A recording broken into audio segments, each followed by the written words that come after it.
Hello నమస్తే. ఆంధ్రప్రదేశ్లో స్థానిక ఎన్నికలు జరగబోతున్నాయి. స్థానిక ఎన్నికలకు సంబంధించి రంగం సిద్ధమవుతోంది. ఇప్పటికే అక్కడ ఎన్నికల అధికారులు ఎన్నికల ఏర్పాట్లు కూడా చేస్తున్నారు. ఓటర్ల జాబితా రెడీ చేస్తున్నారు. ఎన్నికలకు సంబంధించిన ఏర్పాట్లు చేస్తున్నారు. ఈ నేపథ్యంలో కేబినెట్ కొద్దిసేపటి క్రితం ఒక నిర్ణయం తీసుకుంది. కేబినెట్ తీసుకున్న నిర్ణయం ఆంధ్రప్రదేశ్లో స్థానిక ఎన్నికలు డైరెక్ట్ పద్ధతిలో నిర్వహించాలి అని. ఇప్పటివరకు ఆంధ్రప్రదేశ్లో ఎన్నికలు మున్సిపల్ చైర్మన్లు కావచ్చు, కార్పొరేషన్లకు సంబంధించిన ఎన్నికలు కావచ్చు, కౌన్సిలర్లు ఎవరు ఎక్కువ ఏ పార్టీకి సంబంధించిన వాళ్ళు గెలిస్తే వాళ్ళు చైర్మన్గా ఎన్నికయ్యే విధానం ఉండేది.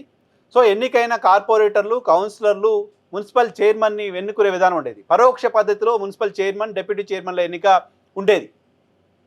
సో ఇప్పుడు దాన్ని పక్కన పెట్టేసింది కూటమి. డైరెక్ట్ ఎన్నిక చేయబోతోంది. మున్సిపల్ చైర్మన్ కావచ్చు, మున్సిపల్ కార్పొరేషన్ మేయర్ కావచ్చు, డైరెక్ట్ ఎలక్షన్ ఉండబోతోంది. సో కార్పొరేటర్లతో సంబంధం లేకుండా మేయర్ ఎవరు కావాలనుకునే దానికి సంబంధించి నేరుగా ప్రజలందరూ ఓట్లు వేయాల్సిన అవసరం ఉంది. గతంలో మున్సిపల్ ఎన్నికల్లో కేవలం ఒక్క ఓటే ప్రజలు వేయాల్సిన అవసరం ఉండేది కార్పొరేటర్కి. ఆ కార్పొరేటర్లు చైర్మన్ ఎన్నుకునేవాళ్ళు. కానీ ఇప్పుడు ప్రతి ఓటరు 2 ఓట్లు వేయాల్సి ఉంటుంది. ఒకటి కార్పొరేటర్కి, మరొకటి మేయర్కి.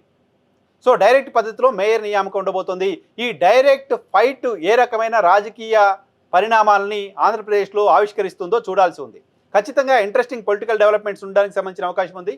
ఆంధ్రప్రదేశ్లో గడిచిన స్థానిక సంస్థల ఎన్నికల సందర్భంగా 95% పైగా, మాటకొస్తే 97-98% పైగా స్థానాలను వైఎస్ఆర్ కాంగ్రెస్ పార్టీ గెలుచుకుంది. అప్పుడు పరోక్ష పద్ధతిలో ఎన్నికలు జరిగాయి. మిగతా ప్రతిపక్ష పార్టీలను నామినేషన్లు వేయని లేదని బెదిరించారని ఈ రకమైన ఆరోపణల నడుమ అప్పుడు తెలుగుదేశం పార్టీ ఎన్నికలను బహిష్కరిస్తున్నామని చెప్పింది. జనసేన మాత్రం ఎన్నికల్లో పోటీ చేసింది. జనసేన బాగానే పర్ఫామ్ చేసింది కూడా స్థానిక ఎన్నికల్లో. సో ఇప్పుడు జనసేన పార్టీ, భారతీయ జనతా పార్టీ ఎన్నికల్లో పోటీ చేసే అంశానికి సంబంధించి మాకు 30%, మాకు 50% సీట్లు కావాలి అంటూ తెలుగుదేశం పార్టీ ముందు ఒక ప్రపోజల్ పెట్టారు అంటూ వార్తలు వస్తున్న సందర్భంలో డైరెక్ట్ ఫైట్ పెట్టడం ద్వారా సో ముందుగా తమ కూటమిలోని పార్టీలకు చెక్ పెట్టాలని తెలుగుదేశం పార్టీ అనుకుంటుందా అనే చర్చ జరుగుతోంది. సో జనసేన పార్టీయో భారతీయ జనతా పార్టీకి సంబంధించిన అభ్యర్థులు కౌన్సిలర్లుగా, కార్పొరేటర్లుగా గెలిస్తే, వాళ్ళకి కార్పొరేషన్లో సీట్లు ఇస్తే, వాళ్ళు గెలిస్తే మున్సిపల్ చైర్మన్, వైస్ చైర్మన్ ఎన్నికల సందర్భంగా చైర్మన్ పదవుల కోసం, వైస్ చైర్మన్ పదవుల కోసం అటువైపు నుంచి ప్రెజర్ ఎక్కువగా ఉండడానికి సంబంధించిన అవకాశం ఉంటుంది తెలుగుదేశం పార్టీ పైన.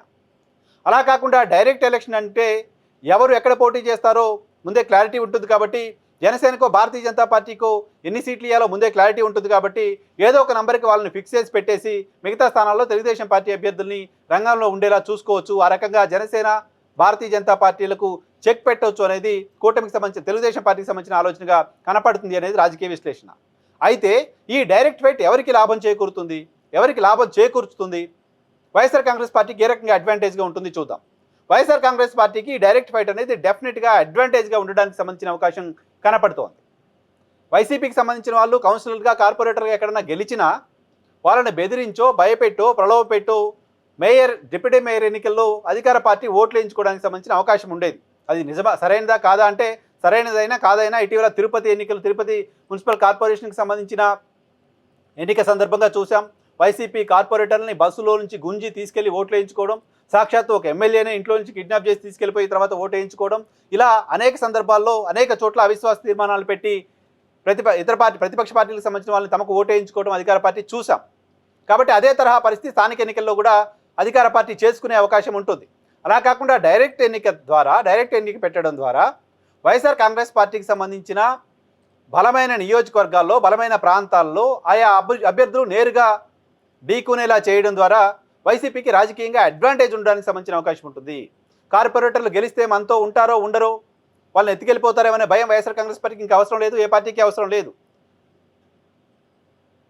కేవలం 11 స్థానాలకే పరిమితం అయిపోయింది వైఎస్ఆర్ కాంగ్రెస్ పార్టీ. వైఎస్ఆర్ కాంగ్రెస్ పార్టీకి స్థానికంగా బలమైన నాయకత్వం ఉంది. ఓడిపోయినప్పటికీ 2 ఏళ్లకే ఆ పార్టీకి రోడ్డు మీదకి వచ్చి పోరాటం చేస్తోంది. ఇటీవల జగన్మోహన్ రెడ్డి పర్యటనలు కావచ్చు, వైఎస్ఆర్ కాంగ్రెస్ పార్టీ రాష్ట్ర వ్యాప్తంగా డిఎస్సీ అంశంపైన, ఇతర అంశాలపైన ఆందోళనలకు పిలుపునిచ్చిన సందర్భంగా పెద్ద ఎత్తున ప్రజలు ర్యాలీ అవుతున్న తీరు కావచ్చు, ఇవన్నీ చూసిన తర్వాత వైసీపీ కేడర్లో ఒక ధైర్యం వచ్చింది. లోకల్ బాడీ ఎన్నికలు పెడితే మనం గెలుస్తామనే ధీమా కనపడుతోంది. సో ఆ ధీమా ఉన్న నేపథ్యంలో డైరెక్ట్ ఎలక్షన్ జరుగుతున్న సందర్భంగా వైసీపీ వర్సెస్ కూటమి వార్ కనుక జరిగితే డెఫినెట్గా అది వైఎస్ఆర్ కాంగ్రెస్ పార్టీకి రాజకీయంగా అడ్వాంటేజ్ అవ్వడానికి సంబంధించిన అవకాశం ఉంటుంది. ఈ డైరెక్ట్ ఫైట్ కూటమిలోని మిగతా పార్టీలను ఇబ్బందులకు గురి చేయాలనే ఆలోచనతో బహుశా తెలుగుదేశం పార్టీ తీసుకొచ్చింది. లాంటి విశ్లేషణల నడుమ వైఎస్ఆర్ కాంగ్రెస్ పార్టీకి రాజకీయంగా అడ్వాంటేజ్ ఇచ్చే అవకాశం డెఫినెట్గా కనపడుతోంది ఈ స్థానిక ఎన్నికల్లో డైరెక్ట్ ఫైట్ ద్వారా.